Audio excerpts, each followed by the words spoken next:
The recycled air tasted of ozone and cold, sterile metal. A flavor Kael had come to associate with being caged. He sat on the edge of his narrow bunk, the deck plating a frigid shock against the soles of his bare feet. Every rivet in the bulkhead seemed to press inward, a microscopic tightening of his world. The Daedalus was a tomb in motion, its ceaseless, low-frequency hum a funeral dirge for a crew that didn't yet know. It was dead in the muted, clinical light of his quarters. The datalog sat on the small fold-down desk beside him. It was a dense, dark rectangle of crystallized polymer, its surface cool and inert, betraying none of the screaming chaos locked within its memory. A ghost in a box. His own ghost felt like it was trying to claw its way out of his throat. He could still feel the phantom pressure of the Endeavor's dead atmosphere, the gritty texture of the crystalline dust on his gloves, the profound, soul-deep cold that had nothing to do with temperature. It was the cold of a place where hope had gone to be systematically dismantled, atom by atom. He closed his eyes, and the image of Captain Rostova's face, flickering and distorted by static, burned on the inside of his eyelids. The cinder margin, they're feeding us to it, a buffer of blood and bone. The words were a virus, replicating in the quiet spaces of his mind. They overrode years of hegemony doctrine, years of ingrained military process, years of carefully constructed cynicism. Cynicism was a shield, but this felt different. This was a truth so vast and monstrous, it didn't break the shield. It rendered it irrelevant, like a paper umbrella in a supernova. He had carried that datalog out of the wreck. Its physical weight nothing compared to the gravity of its contents. Now it sat there, an accusation in object form. It accused the very air he was breathing, the uniform folded in his locker, the orders he was sworn to obey. Elias wanted it. The commander's polite, surgically precise requests were more menacing than any shouted order. He wanted the official report, the unfiltered data, the asset Kael had recovered. And Kael had stalled, feeding him fragmented reports, citing his own concussion, the team's instability, Jax's catatonia. Lies, all of them lies, thin and brittle. He was hoarding the truth, like a starving man hoarding a last crust of bread, terrified to share it, terrified to consume it alone. Every time he looked at the datalog, he felt Rostova's dead eyes on him. Don't let it be for nothing. An order from a dead woman carried more weight than any living commander's. It was a last will and testament, and he was its unwilling executor. A soft chime echoed through the small cabin, the sound of the door sensor. It was a polite, almost apologetic sound, a stark contrast to the violence churning in his gut. His muscles went rigid. He didn't move, didn't breathe, listening to the pregnant silence that followed. He half hoped they would go away. Elias wouldn't chime. He'd just override the lock. That left one person. The one person he least wanted to see. The chime sounded again, patient, persistent. He ran a hand over his face, the rasp of his stubble a grounding, abrasive sensation. He felt 100 years old. "It is open," he croaked, his voice rough with disuse. The door slid aside with a hiss of perfectly maintained pneumatics, and Sloane stepped into the cramped space. She had to stoop slightly to clear the frame, her presence seeming to fill the room, displacing the stale air. She wore her standard medtech fatigues, clean and crisp, but there were dark circles under her eyes, a bruised-looking exhaustion that her professional composure couldn't quite conceal. Her gaze swept the room in a single, efficient pass. The unmade bunk, the untouched ration pack on the desk, him, and then, inevitably, the black datalog. Her eyes lingered on it for a fraction of a second too long, a flicker of clinical curiosity mixed with something sharper. "Suspicion. Just doing my rounds," she said, her voice low and even, the practiced tone of a medic trying to soothe a spooked animal. "Checking for signs of post-traumatic stress, delayed concussion symptoms. How is your head?" "Still attached," he said, the words clipped. "I'm fine, Sloane." She ignored his dismissal, stepping further into the room. The door slid shut behind her, sealing them in. The ambient hum of the ship suddenly seemed louder, more intimate. She smelled of antiseptic and recycled oxygen, the scent of the med bay, the scent of trying to fix things that were broken. "Fine isn't a medical diagnosis, Kael. You took a hard knock back there, and you haven't slept. I can see it in your eyes." He looked away, his gaze falling back to the datalog. It seemed to absorb the light, a miniature black hole on his desk. "I've had worse. That is not the point." She moved closer, her boots making almost no sound on the deck. She stopped beside the desk, not looking at him, but at the object of their unspoken tension. "What is that?" "Salvage," he lied, and the word tasted like ash in his mouth. "Standard procedure to recover command-level data recorders. It is non-standard for the recovering officer to lock himself in his quarters with it for 18 hours, ignoring hails from the commander and his medical officer." Her voice was still quiet, but the professional softness had been replaced by an edge of tempered steel. She turned her head, and her clear, analytical eyes pinned him in place. "You're hiding something. I saw it on the Endeavor, and I see it now. You found something in that ship, something that wasn't in your preliminary report. Every instinct, every scarred-over piece of his military training screamed at him to shut her down. Compartmentalize. Need to know. I'm the ranking officer here." The words formed in his mind.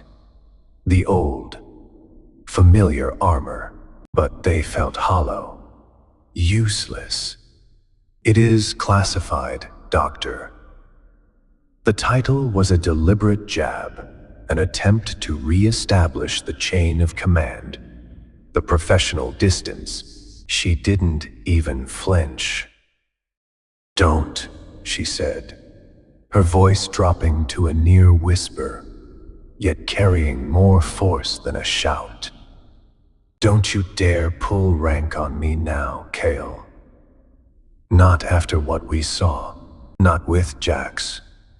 The name hit him like a physical blow. Jax.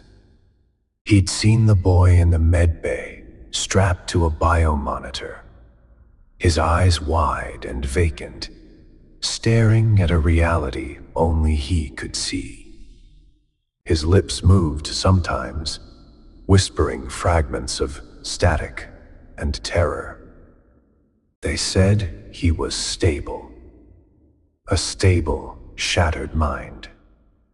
Jax is suffering from psychic trauma, Kael recited, the official jargon feeling obscene, the proximity to the xenoform, the hive mind resonance. He is broken. Sloane cut him off, her voice sharp, with a fury she was barely containing. He keeps talking about a margin, a cinder margin. He screams it in his sleep. Does that sound familiar? Is that part of your classified salvage? She took a step closer, her hands clenched into fists at her sides. I am trying to put him back together, and I can't do that if I don't know what broke him. You know, I can see it on your face. That thing on your desk is radiating guilt, like a heat source.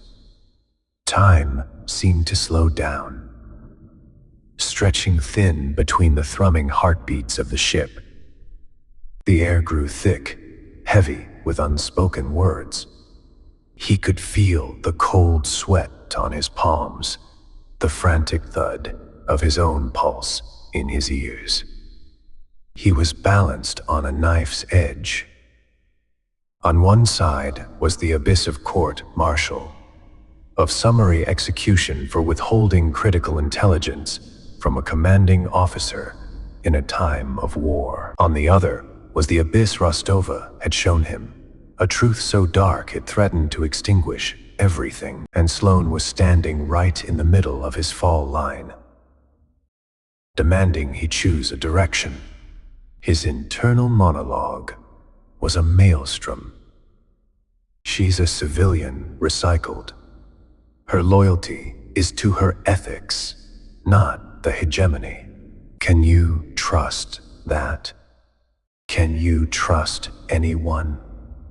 Rostova trusted her crew. Look where it got them, but you're alone. And this weight, it's too heavy.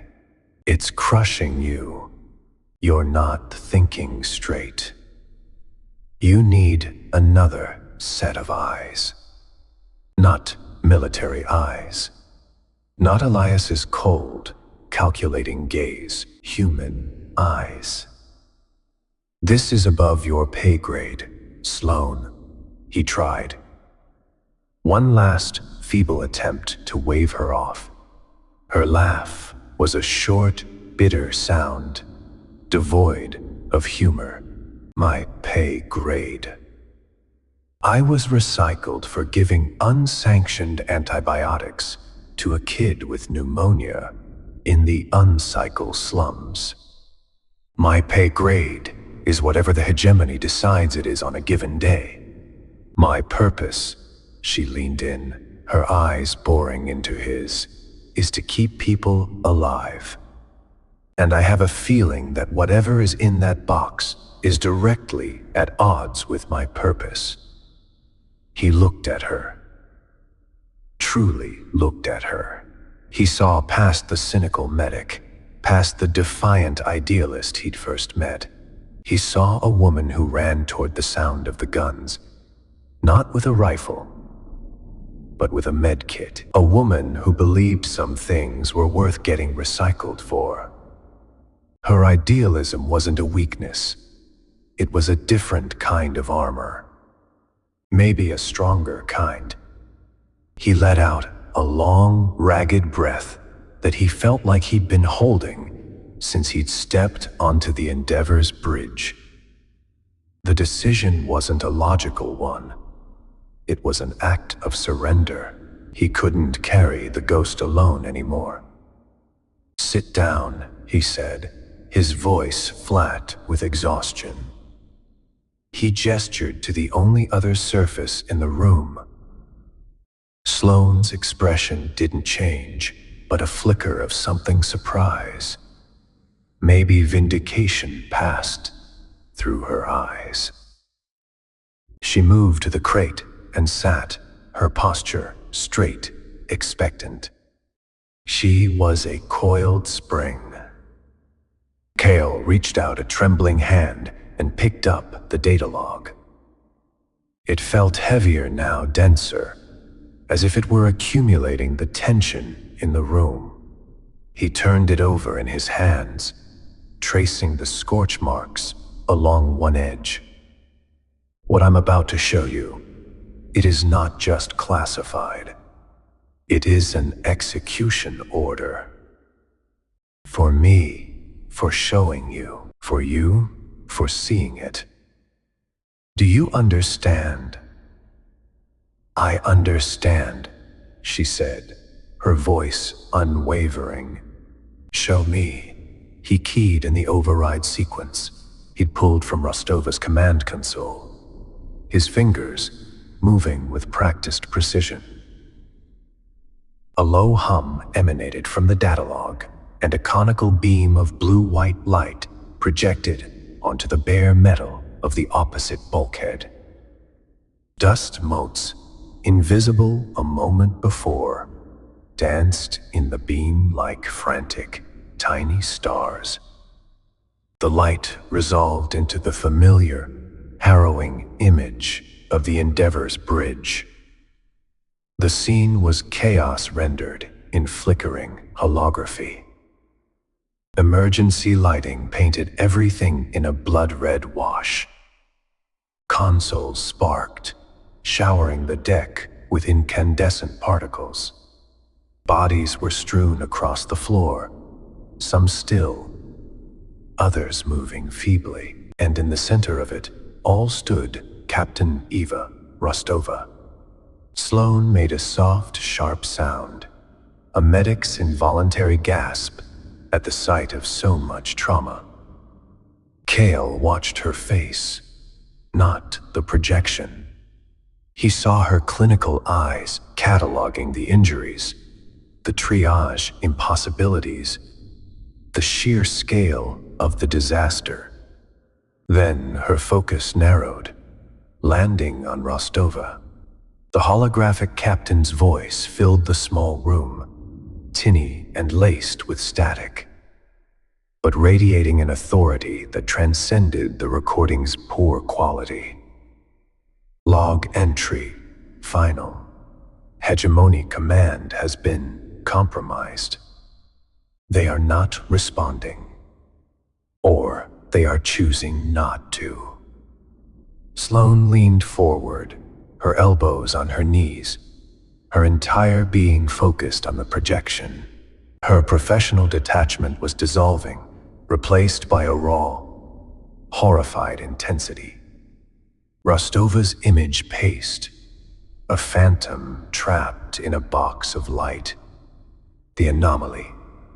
It's not a natural phenomenon, it's a gate.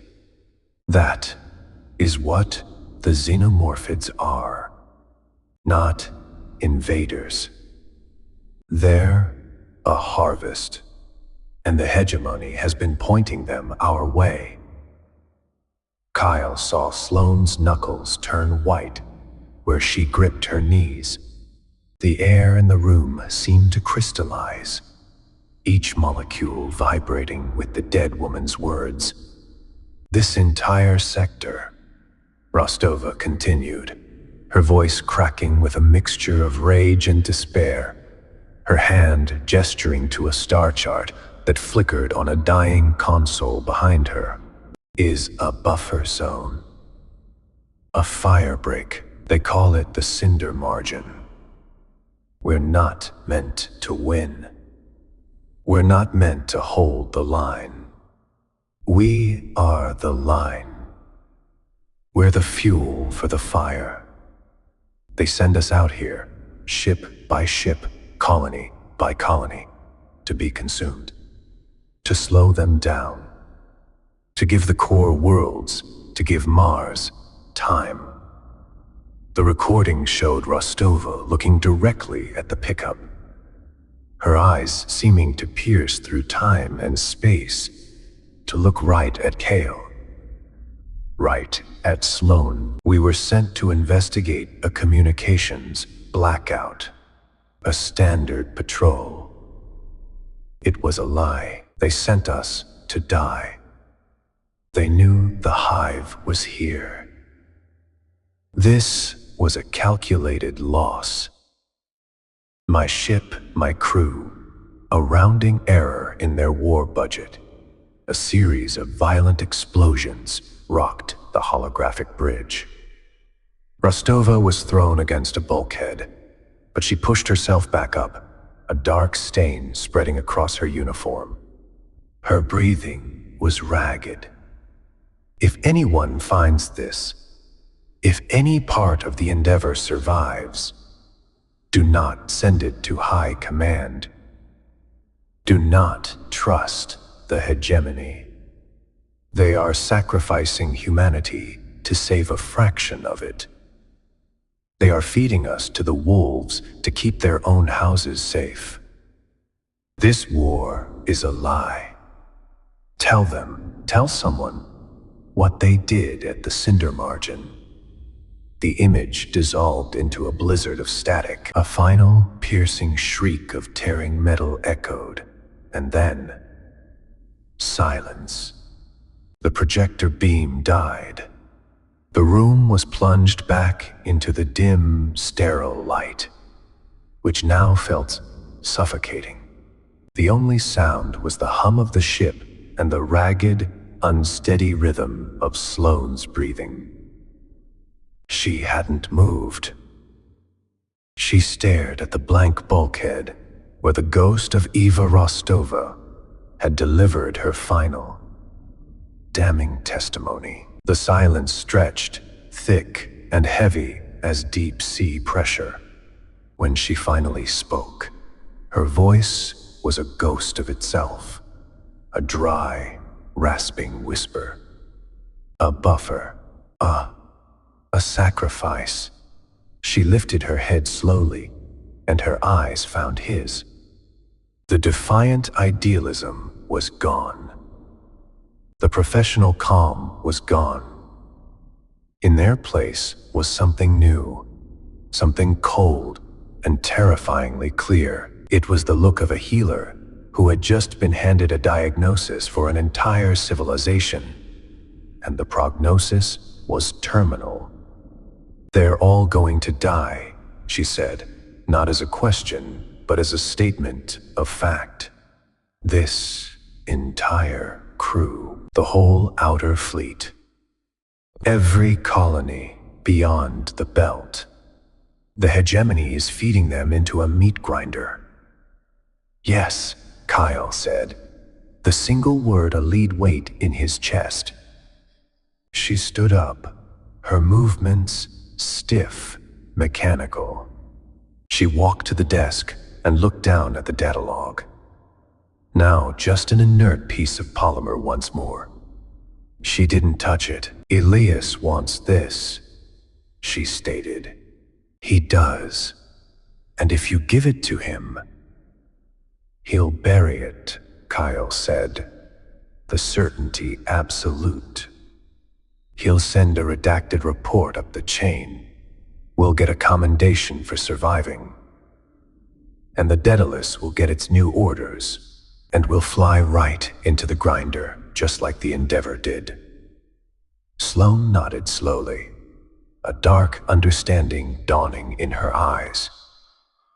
The idealist was gone, and the pragmatist who had survived the uncycled slums had taken her place. So we can't give it to him. She turned to face him, her expression now a mask of cold resolve. Then what, Kael? What do we do? Because you didn't show me this just to have someone to share a prison cell with. The weight in his chest hadn't vanished, but it had changed. It was no longer the solitary burden of a condemned man. It was now a conspiracy, a shared secret that was as dangerous as a live grenade. And in her eyes, he saw not fear, but a nascent, terrible fury. "I don't know," he admitted, the first honest thing he felt he'd said in days. "But we're not going to follow them into the fire. Not anymore." The lie was broken, and in its place, a far more dangerous truth had begun to grow.